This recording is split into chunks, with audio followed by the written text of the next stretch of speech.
Magluluto tayo mga bebe ng ano. Magluluto tayo ng sauce. Kasi mag-ano naman tayo, no? So, at nilalagyan naman natin ngayon ng ano, brown pork.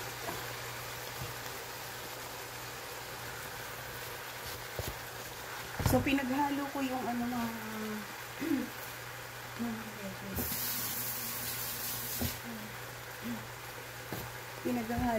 pinaghalo ko ang pork at saka ano siya, at saka beef.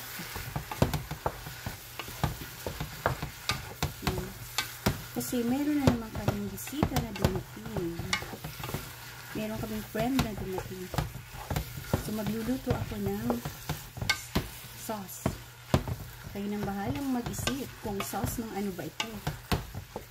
So, at iyan. Masipag ng inyong ate, ano? Magluto. So, yan. Habang, kasi wala nang pork na, ano, giniling. So, hinalo. Normally kasi hindi ako gumagamit ng pork, ano eh, pork beef. Ng pork beef. Ground beef pala. Pork beef daw naman. Uy! So, yan. At habang ano, tatakluban muna natin siya ng ano, no, ng mga ilang minuto para ano muna natin yung ano niya. Okay? Ayan. At pagkatapos natin ano, tingnan natin yung ano. Ilagay, isunod naman natin ang, so, ayan na, tingnan nyo, diba? Ilagay naman, isunod natin ang hotdog. At syempre, tender juicy yung lagi kong ginagamit para masarap. Masarap kasi yung, ano, masarap yung texture ng tender juicy. Kaya, lagi dun tayo sa tender juicy. Ayan. Ayan, diba? Ang dami kasi, alam nyo, ano to? Yan. At syempre, tatakloban ulit natin para ano, para medyo lutuin ulit natin yung hotdog. So, wala pa siyang ano, wala pa siyang ingredients na nilalagay. Yan. Ano ulit, takloban ulit natin para. Ayan. At since ang linuluto natin ay hindi pure Filipino sauce, half American sauce and Filipino sauce. Ngayon, lalagay na natin tong bell pepper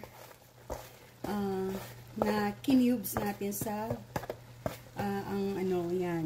So, ayan na. Hindi ko na siya tatakpan kasi ayoko namang masyadong maluto ang ating bell pepper. At ngayon, lalagyan na natin siya ng ingredients, of course. Lagyan natin ng paminta, ground pepper. So, bahala na kayo kung gaano nyo karami lalagyan, ano? So, tansyahin nyo na lang ang paglalagay. So, of course, yan. So, wala pa tong sauce. Since wala pa tong sauce, tapos lagyan natin ng konting soy sauce. Lagyan natin ng konting soy sauce. Yan. Para, yan, yung medyo pampaalat, ano, yan, konti lang. Tansyahin nyo na lang kasi ako tinatansya ko na lang, hindi ko naman tinitikman. Kasi ako tansyado ko naman kung paano, kung gaano karami. Since palagi naman tayo nagluluto, ayan mga kabebe. Tapos yan, medyo pakuluin natin ng konti at ilagay na susunod na ang ating sauce. Yan, pag medyo kumukulo-kulo na, ilagay natin yung sauce. So, ito na mga kabebe yung lalagyan ko na siya ng prego, meat flavor siya. Lagyan muna natin ng kalahati. Hindi ko muna iubos yung prego na isang buko. Kasi, parang super dami. Kalahati muna yung ilalagay ko. So, yan. Yung Tapos, medyo i-full natin yung So, yan yung Tapos, so, yan, prego meat flavor siya. Tapos, lagyan natin siya. Ang ko is, the sweet Filipino spaghetti sauce, banana with banana ketchup. So, hindi natin sa kalahati. Sa kalahati lang. Kasi parang mukhang marami. Or pwede naman natin iubos. Pwede naman natin siyang iubos na. Para, kung iubos na lang natin. Kasi ang dami ng meat. Ang dami ng meat kasi. So, yan. Iniubos ko na siya.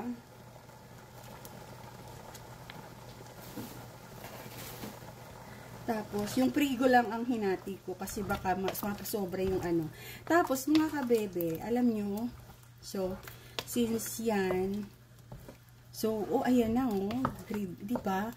Super yummy na. Tapos, ito yung nilalagay ko, Nestle cream. Nilalagyan ko siya ng Nestle cream. Pag ang luluto ko, mga kabebe, ay American Filipino spaghetti, okay?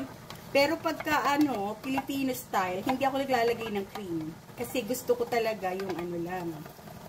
Yan. Yan lang. Nilalagyan ko siya ng ganyan.